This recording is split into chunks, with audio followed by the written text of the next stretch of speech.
Visakhapatnam city police commissioner గారు doctor శంకాప్రత బాక్సి గారు 12వ తారీఖు మధ్యాహ్నం సారు బీచ్ రోడ్లో వెళ్తూ ఒక వ్యక్తిని చూశారు. ఒక డస్ట్బిన్ దగ్గర ఒక వ్యక్తి ఉండడం చూసి ఆ వ్యక్తికి ఆహారం లేదేమో, ఆ వ్యక్తి చినిగిన వస్త్రాలతోటి గడ్డం బెసాలతో ఉంటే ఆ డస్ట్బిన్ దగ్గర ఉన్నారు కాబట్టి ఆయన దారిన వెళ్తూ ఇతన్ని చూసి అతనికి వెంటనే తీసుకువెళ్ళి శుభ్రపరిచి ఆహారం అది పెట్టి ఆయన్ని ఆదుకోమని చెప్పేసి చెప్పారు.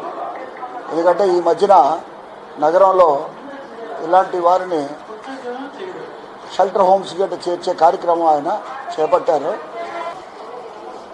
మాకు వెంటనే చెప్పిన వెంటనే మా ఎంవీపీ పోలీసు వారు తక్షణమే స్పందించారు. అక్కడికి వెళ్ళేసరికి అక్కడ ఈ వ్యక్తి అక్కడ తిరిగాడుతున్నారు.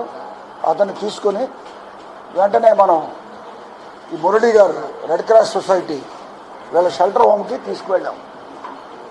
షెల్టర్ హోమ్కి తీసుకువెళ్తే ఆయన కొంచెం స్థిమిత పడిన తర్వాత తెలిసింది ఆయన నిజామాబాద్ జిల్లా కామారెడ్డికి చెందినవారని.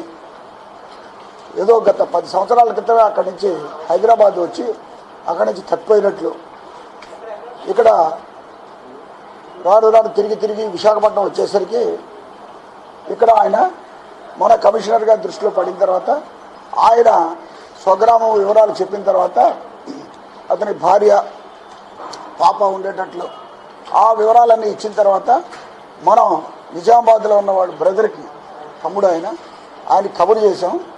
ఆయన బయలుదేరి రాత్రి చేరుకున్నారు ఇక్కడికి. వాళ్ళ బ్రదర్గా ఆయన గుర్తించాడు కాబట్టి ఆయనకి అప్పచెప్తున్నాం. అంటే ఇందులో విశేషం ఏంటంటే 10 సంవత్సరాల క్రితం ఆయన తప్పిపోవటం, ఇక్కడ కనపడటం, మా కమిషనర్ పోలీస్ శంకాప్రత బాక్సి గారికి ఆయన కనపడటం, ఆయన కూడా ఆయన మానవత్వానికి ఇది ఒక నిదర్శనం. అంటే దారిని పోయినారు కమిషనర్ లెవెల్లో చూసి వాళ్ళ గురించి బాధ్యత తీసుకోవడం అనేది చాలా రేరెస్ట్ పనులు. మనం కూడా చాలా మందిని చూస్తుంటాం, మనం ఎక్కడ అటువంటి బాధ్యత తీసుకున్న దాఖలాలు కనపట్లేదు. ఆయన బాధ్యత తీసుకుని చెప్పి ఆయన ఇన్స్ట్రక్షన్స్ మా ఎంవీపీ పోలీసు వాడు కంప్లైంట్ చేసినందువలన ఆ ఇన్స్ట్రక్షన్స్ని బాధ్యతతో చేసినందువలన 10 సంవత్సరాల క్రితం తప్పిపోయిన వ్యక్తిని ఆ కుటుంబానికి రీయూనియన్ చేయగలిసినాం. ఇది చాలా గొప్ప విషయం నేను భావిస్తున్నాను. ఎందుకంటే మానవీయత కోణంలో ఒక మనిషి మనకు చుట్టం, మన బంధువు తప్పిపోయిన తర్వాత, మన పిల్లోడు మన తల్లిదండ్రులు తప్పిపోయిన తర్వాత 10 సంవత్సరాల తర్వాత మళ్ళీ వాళ్ళ బంధువులకు అప్పచెప్తున్నాను అంటే ఇది గొప్ప విషయమే. ఇందులో పోలీసు వారు భాగమైనందుకు నేను సంతోషపడుతున్నాను, గర్విస్తున్నాను. మా కమిషనర్ గారి ఇనిషియేషన్తో ఆయన చూడడము 10 సంవత్సరాల తర్వాత కుటుంబానికి రీయూనియన్ అవ్వడం ఇది చాలా గొప్ప విషయం. భగవంతుడు ఆ విధంగా ఆయనకి ఆలోచన కల్పించారు, కుటుంబానికి చేరవేస్తున్నాడు ఆయన. ఈ మధ్యలో మనం సేవ అయితే చేయలేము. మురళి గారు మనని ఆ టైఅప్ లింకప్ ఆ వ్యక్తిని సేవ చేసి ఆ విధంగా తయారు చేసి చాలా షైబీగా ఉండేవాడు. మీకు ఆ ఫొటోస్ కూడా ఇస్తాం. నాడు నేడు అప్పుడు ఎలా ఉంది ఇప్పుడు ఎలా ఉన్నారు తయారు చేసి ఆ బట్టలు ఇచ్చి ఆయనకి భోజనం పెట్టి వాళ్ళు తీసుకొచ్చి వాళ్ళకి అప్పచెప్తున్నారు. కాబట్టి మురళీ గారిని కూడా మనం రెడ్ క్రాస్ సొసైటీ అక్కడ షెల్టర్ హోమ్ ఇన్ఛార్జ్ వారిని కూడా నేను మనసారా అభినందిస్తున్నాం. మనమే షాబీగా ఉంటే పక్క వాడిని అసహించుకుంటాము. అటువంటిగా ఆయన చాలా చొరవ తీసుకొని ఇలా చాలామందిని దీంతోపాటు ఇంకో వ్యక్తిని కూడా మనం నిన్న మళ్ళీ రెస్క్యూ చేశాము. వాళ్ళ బంధువులు ఏదైనా ఉంటే ఇది ఒక డ్రైవ్లో చేస్తున్నాము. మీరు చూడండి, ఇలా ఉన్న వ్యక్తిని ఇలా తయారు చేసి వాళ్ళ బంధువులకి అప్పచెప్తున్నారు అని అంటే మనకి తలకి సంబంధించిన వాళ్ళు కూడా ఇలా ఉంటే మనం ఎంత బాధాకరంగా ఉంటుందో. ఇటువంటి వ్యక్తిని అక్కడ రీయూనియన్ మనం చేయగలుగుతున్నాము.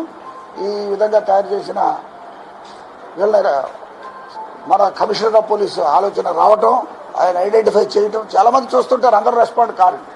ఆయన రెస్పాండ్ అవ్వటం, వెంటనే ఎంవీపీ పోలీసుకి చెప్పారు. వెంటనే వెళ్ళకపోతే దొరకడు కదా, ఆయన ఎక్కడికి వెళ్ళిపోతాడు. కాబట్టి వెంటనే ఆయన దొరికాడు. అదృష్టవశాత్తు ఆయన ఒక మాట కొంచెం 2 రోజులు ఆయనతో ఆయన సపరీ చేసిన తర్వాత ఆయన కొంత విషయం రాబట్టి కలిశాడు, లేకపోతే నా మళ్ళీ అదే హోమ్లో ఉండాలి. కాబట్టి వాళ్ళ బ్రదర్ వచ్చాడు. వాళ్ళ బ్రదర్ కూడా ఇంత అయిన తర్వాత హైదరాబాద్లో కేసు కూడా పెట్టారు. ఏ పోలీస్ స్టేషన్లోనూ పెట్టారు, జగద్గిరిగుంట, జగద్గిరిగుంటలో పెట్టాడు, కార్లు పెట్టాడు అక్కడ. అయినా ఇప్పటికి దొరికారు.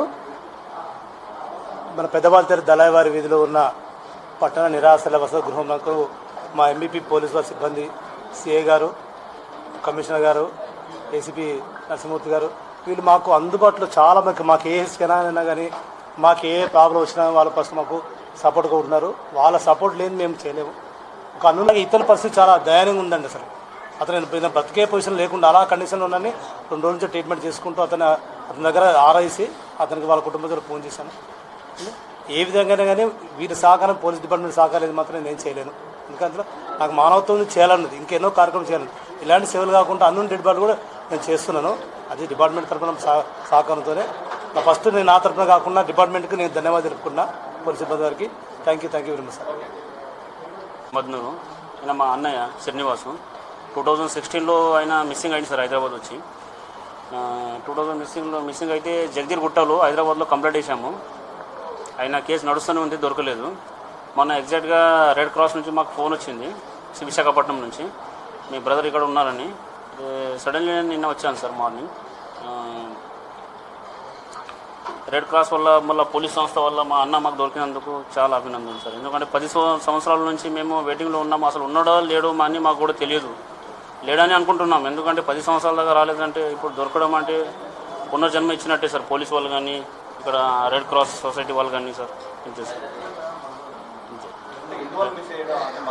సార్ మతి సిమితం అంతగానో బాగాలేదని కాదు సార్, లైట్గా కొంచెం ఉంది మతి సిమితం, కొంచెం తేడా ఉంది. కానీ ఆయన ఫస్ట్ టైం సార్ పోవడం అనేది, మిస్ అవ్వడం అనేది, అది సార్ మెయిన్ కారణం.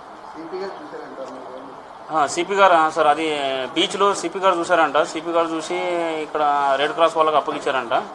అది కూడా సిపి గారు చూడడం అంటే జోక్ కాదు సార్, అది కూడా సీరియస్లీ. ఎందుకంటే మనమే పట్టించుకోండి సార్, రోడ్డు మీద ఎంతోమంది పోతారు వస్తారు. సిపి గారు పట్టించుకొని రెడ్ క్రాస్ వాళ్ళకి ఇవ్వడం, వాళ్ళు మాకు ఫోన్ చేయడం, మా బ్రదర్ మాకు దొరకడం అంటే చాలా గ్రేట్ సార్ ఇది. థ్యాంక్ యూ సార్, పోలీస్ వాళ్ళకి కానీ రెడ్ క్రాస్ వాళ్ళకి థ్యాంక్ యూ సార్.